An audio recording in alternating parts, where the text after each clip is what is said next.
Hello at welcome sa Cloudy Movie Recap. Ang pelikulang ikukwento natin ngayon ay ang Naruto Shippuden Road to Ninja. Halina't simulan na natin.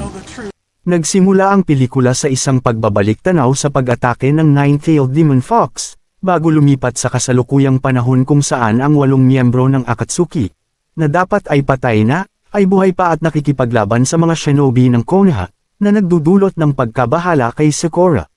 Sinabi ni Shikamaru na walang saysay ang pag-iisip kung bakit nabuhay muli ang mga patay at agad na bumuo ng isang plano.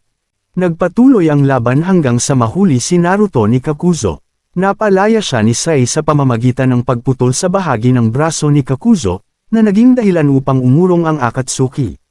Bumalik si Naruto at ang kanyang mga kaibigan sa Nayon, kung saan ang karamihan sa kanyang mga kasamahan ay binati ng kanilang pamilya, na nangakong magsusulat ng liham ng rekomendasyon para sa promosyon tungo sa pagiging Jonin. Gayunpaman, nagkaroon ng kaunting pagtatalo si Sakura sa kanyang pamilya na ikinahiya siya sa harap ng iba. Habang pauwi si Naruto, napadaan siya sa maraming pamilya na nagpaalala sa kanya ng kanyang ama at ina, kaya nakaramdam siya ng matinding lungkot. Habang kumakain sa Ichiraku Ramen, nakatagpo niya si Iruka at humiling ng isang liham ng rekomendasyon para sa sarili niyang promosyon. Tumanggi si Iruka dahil si Naruto ay isang genin pa lamang at dapat munang maging chunin bago umangat tulad ni Minato at iba pang jonin.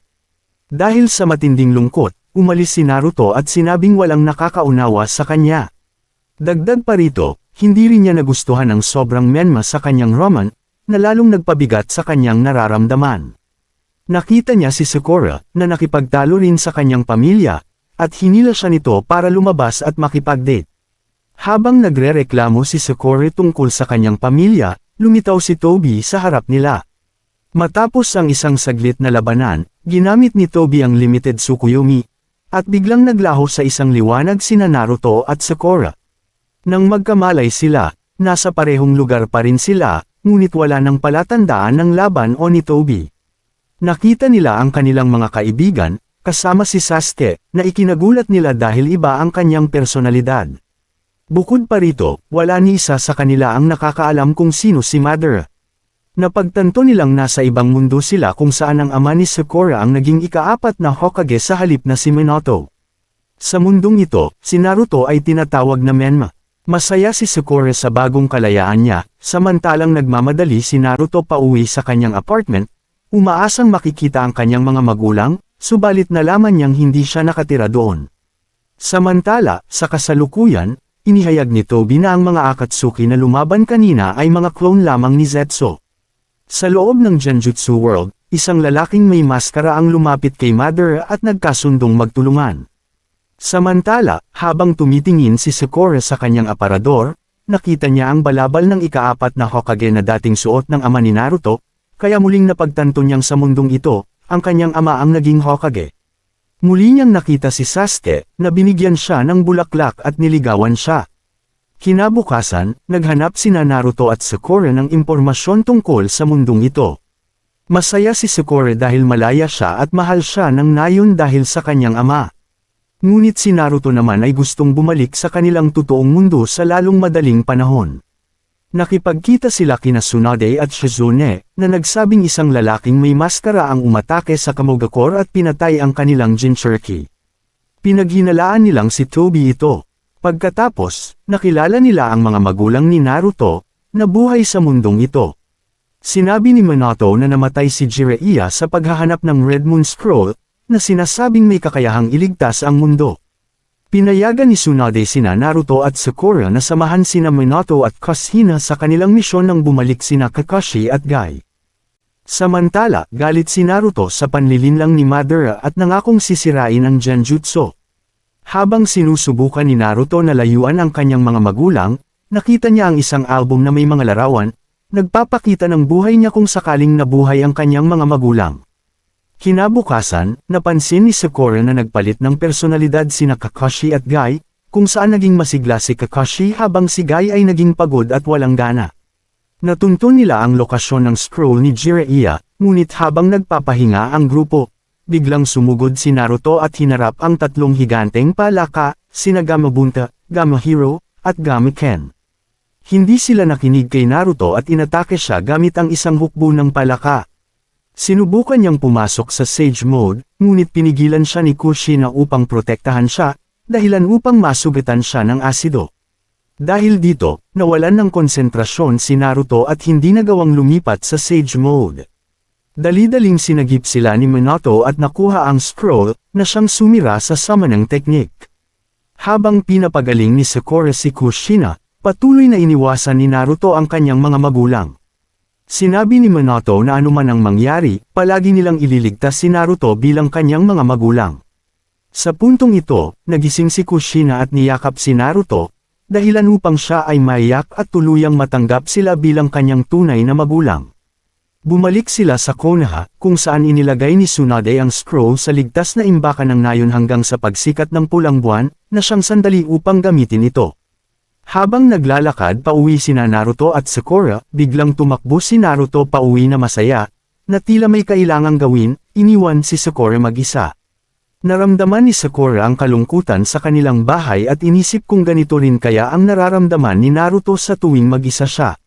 Habang naglalakad sa bayan, nakita niyang nililigawan ni Sasuke ang iba't ibang babae, dahilan upang mapagtanto niyang tama si Naruto sa kanyang desisyong sirain ang Genjutsu. Pumunta siya sa bahay ni Naruto upang kausapin ito, ngunit nakita niyang masaya ito sa mundong ito, kaya nagduda siya kung dapat pa ba silang umalis. Nang tanungin niya si Naruto kung gusto niyang manatili, itinanggi ito ni Naruto, ngunit sa kanyang isipan, alam niyang hindi niya gustong umalis. Sa sandaling iyon, isang pagsabog ang naganap sa opisina ng Hokage, kung saan lumitaw ang lalaking may maskara at humiling ng scroll na kanilang dinala pabalik. Napaluhod niya sina Minato, Kushina, at Tsunade, bago dumating sina Naruto at Sakura. Napagtanto nilang ito ang lalaking tinutukoy ni Tsunade at na may koneksyon siya kay Tobi.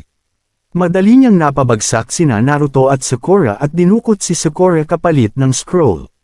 Ginamit niya ang Great Spiraling Ring na sumira sa malaking bahagi ng Konoha, bago tuluyang umalis. Nagpasya si Naruto na iligtas si Sakura, ngunit sinubukan siyang pigilan ni Minato at Kushina dahil sa takot na baka siya ay mamatay, isang senyales na ang dalawang magulang sa mundong ito ay iba sa kanyang tunay na mga magulang. Kinuha ni Naruto ang isa sa mga kanay ni Minato at ang scroll, habang suot ang balabal ng Hokage ng ama ni Sakura, bago umalis. Si Sakura naman ay nakagapos at nakatagpo si Tobi, na ngayon ay lumilitaw bilang isang multo, na nagsabing nasa lumang training ground sila na dating ginagamit ni Minato at Jiraiya. Dumating si Naruto ngunit inatake siya ng lalaking may maskara, na patuloy na humihingi ng scroll. Hindi makalaban ng maayos si Naruto dahil sumasakit ang kanyang tiyan. Ginamit ng Masked Man ang pagkakataon upang tawagin ang 9 Masked Beasts at muntik nang patayin si Naruto, ngunit dumating ang Akatsuki at sinagip siya. Ang Akatsuki ay inupahan ni Tsunade upang tulungan si Naruto. Habang nakikipaglaban sila sa Masked Beasts, inatake ni Naruto ang Masked Man. Sinagip ni Itachi si Sakura, dahilan upang tumakas si Tobi. Natalo ng Akatsuki ang Masked Beasts, na kalaunan ay naging 9 na maliit na Fox Kids. Samantala, hinabol ni Naruto ang Masked Man sa training ground, kung saan naglaban sila gamit ang kanilang pinakamalakas na teknik. Ginamit ni Naruto ang Sage Mode at pinakawalan ng Wind Release, Frozen Shuriken upang labanan ang Great Spiraling Ring ng Masked Man. Natapos ang laban sa isang tabla, ngunit nasira ang maskara ng kalaban, na nagbunyag na siya ay si Menma, ang Naruto ng mundong ito. Sinabi ni Menma kay Naruto na ang nararamdaman niyang pulso sa kanyang tiyan ay ang reaksyon ni Kurama sa Black Nine Tails na nasa loob ni Menma.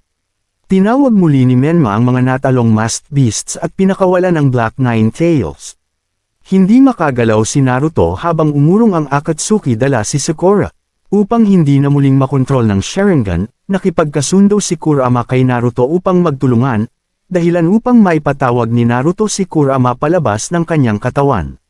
Sa labanan, bahagyang nanag si Naruto, ngunit ibinunyag ni Tobi na ito ang kanyang plano. Ang paglalabanan sina Naruto at Menma upang mapilitan ang kanilang Nine Tails na maglaban, na magpapahina kay Kurama. Sa sandaling inangkin ni Tobi ang katawan ni Menma, nagbabala si Kurama kay Naruto na huwag tingnan ang Sharingan ni Menma, sapagkat kapag nagawa niya ito, mawawala ang lahat. Balak ni Tobi na bunutin si Kurama mula kay Naruto, gaya ng ginawa niya kay Kushina 16 na taon na ang nakalipas. Sa patuloy na pag-atake ni Menma, sinubukan ni Naruto gamitin ang scroll nang mapansin niyang naging pula ang buwan, ngunit pinutol ito ni Menma. Dahil dito, napatingin si Naruto sa mata ni Menma, at agad na nabura ang kanyang alaala. Sa kabila ng pagkawala ng kanyang alaala, nailigtas siya ni Sakura bago tuluyang ma-extract si Kurama mula sa kanya. Sa gitna ng kanyang kawalan ng malay, tinitigan niya ang sirang Red Moon Scroll, na nagbalik sa kanyang alaala ang kanyang pagsasanay sa Rasengan kasama si Jiraiya, at ang katotohanang ang kanyang ama ang lumikha ng teknikang ito. Muling nabawi ni Naruto ang kanyang alaala at nalabanan si Tobi, na kanyang natalo sa parehong paraan kung paano ito nilabanan ng kanyang ama, kaya tuluyang nabasag ang limited Tsukuyomi. Sinubukan pa rin siyang atakihin ni Tobi gamit ang kanyang anyong multo, ngunit dumating sina Minato at Kushina upang tulungan siya. Sa puntong ito, sumuko si Tobi at lumabas mula sa Genjutsu World. Bago bumalik sa kanilang mundo, nagpasalamat si Naruto sa kanyang mga magulang, na agad na tumulong kay Menma, na bumalik sa kanyang tunay na anyo bilang kanilang anak. Pagbalik sa kanilang mundo, naglaho ang suot na Hokage coat ni Naruto, dahil bahagi lamang ito ng Genjutsu World at hindi totoo. Ikinwento ni Naruto at Sakura kina Tsunade at Kakashi ang mga nangyari, kaya nagdagdag ng higit pang mga gwardya sa paligid ng nayon upang maiwasan ang muling pagpasok ni Tobi. Dinala rin ni Shizune ang usapin tungkol sa mga liham ng rekomendasyon para sa promosyon, ngunit diretsahang sinabi ni Tsunade na wala siyang balak i-promote ang sinuman sa mga kaibigan ni Naruto sa Jonan. Habang pauwi, nakita ni Naruto si Sakura na masayang niyakap ang kanyang mga magulang. Nilapitan niya ito at tinanong kung gusto nitong lumabas sa isang date, ngunit sagot ni Sakura, kakagaling lang natin sa pinakamahabang date kailanman, na labis na ikinagulat ni Naruto. Pagka-uwi, nadatnan niya si Iruka na naghihintay sa kanya upang humingi ng tawad. Sa huli, masayang lumundag si Naruto mula bubong patungo sa bubong sa buong nayon, habang sinasambit na ang landas ng isang ninja ay ang pagiging matatag. Dito na nagtatapos ang pelikula, salamat sa panunood hanggang sa susunod na video.